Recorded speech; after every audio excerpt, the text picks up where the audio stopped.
Damn youngster wants to fight. These youngsters don't even know what Pokemon is anymore. I'll show them a little bit.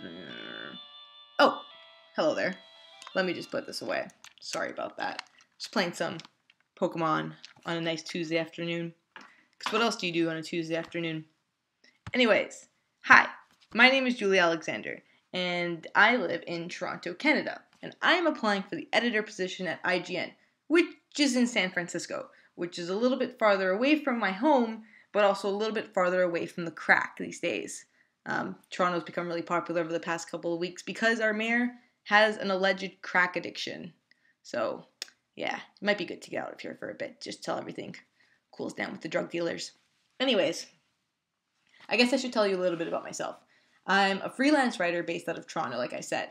I've been writing about video games for close to 4 years now for a variety of publications, including Post Arcade, which is a section of the National Post, a national newspaper in Canada, for C&G Magazine, which is a comics and gaming magazine in Toronto. I've written for Dorkshelf, and I just pitched actually to Polygon, and I'm currently a constant, or I guess a weekly contributor to Canada.com, which is a sister to Post Media. A lot of really big journalists up in Canada write for it, and they've got a really great gaming section, which I've been proud to kind of help and build. So for that, I do reviews and I do features and anything that I want. I just did a piece on if Star Wars was originally done through Disney, which Star Wars characters would be which Disney characters. I'll give you a hint. There are mice included. Anyways, why should I work for IGN? Why shouldn't I work for IGN?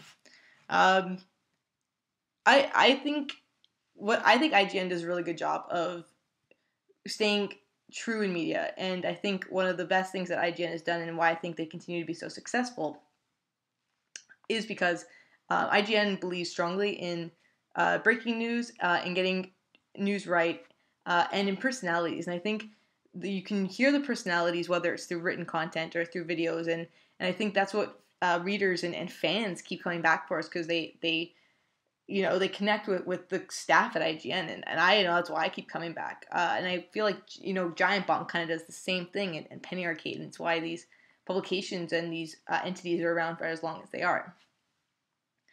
I would love to be a part of that. I strongly believe in that. And what I think I can bring to IGN that I have seen, but would really like to see more of, is in-depth features looking at the culture of gaming. I think it's so interesting. We've grown from a subgenre to a mainstream society where we're hosting massive tournaments with people from all around the world and garnering really like this talent and creating esports for the first time, and it's being taken seriously, and Twitch is thriving with it, and I think there's a culture and a business to video games that doesn't get the coverage it deserves. And I think gamers deserve intellectual conversations because we're intellectual people.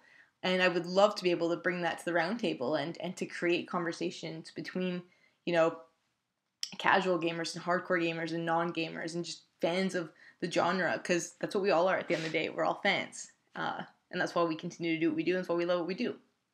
So I guess a little bit about my previous writings.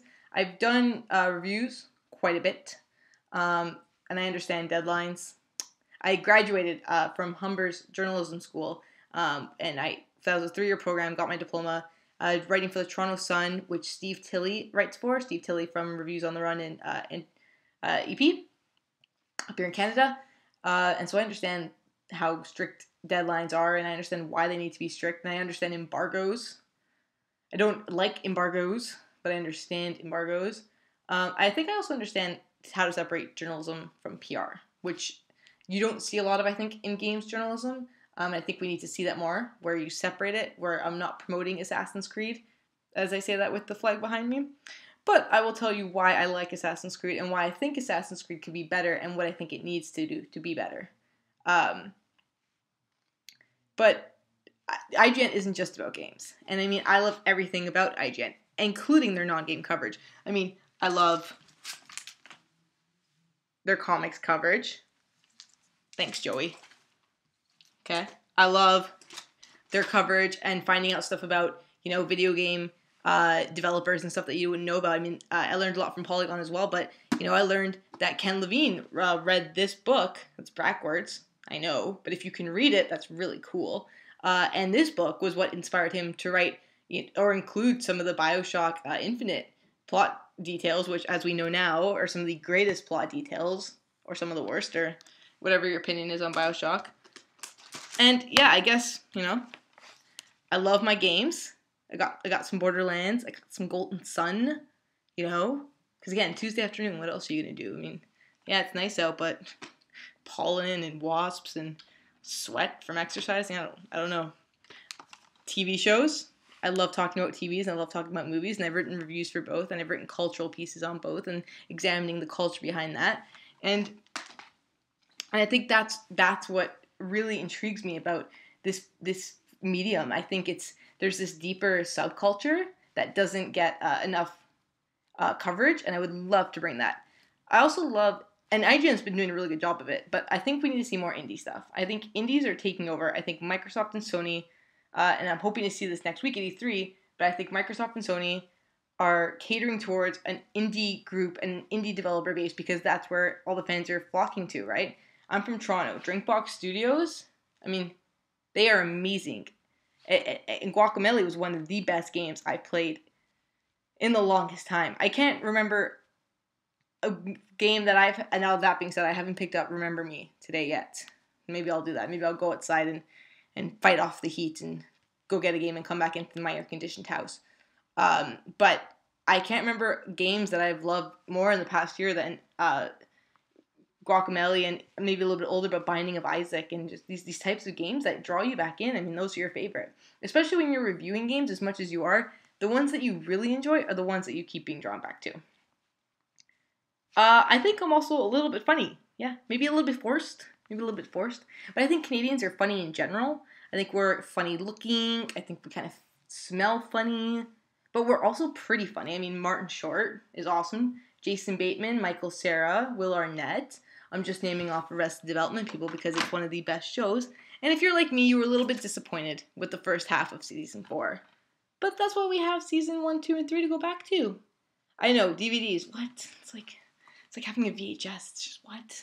I'm sorry. I collect. You see, I've got mine. I've got Max. Max helps me when we play rounds and in Max Payne, right? I mean, he may be addicted to drugs, but he's pretty cool. And I've got, I've got my Songbird here. I'm just gonna bring my Songbird up because look at that. It's amazing. And I'm seeing the combination of the Songbird and Assassin's Creed. I'm thinking we have something. I'm thinking we have a game, people. I think we have a game. Anyways, I'm sending you along writing samples as well, and I'm definitely sending along my resume, my cover letter, which are pretty cool. But I would love for you to take a chance on me. And I think I can provide exactly the type of thing IGN needs. And I would love to do that. And I would love to bring my passion to your area. And I would love to live in San Francisco and get away from the craft for a bit. Anyways, thanks guys. I hope to hear from you soon. I've listed all my stuff below for where you can reach me in my resume and in my cover letter. And I'll probably send you a follow-up email, so it'll be listed there as well. Yeah, but I really look forward to working with you guys, and, keep up the great work and just keep on rocking in the free world. Canadian reference. Booyah!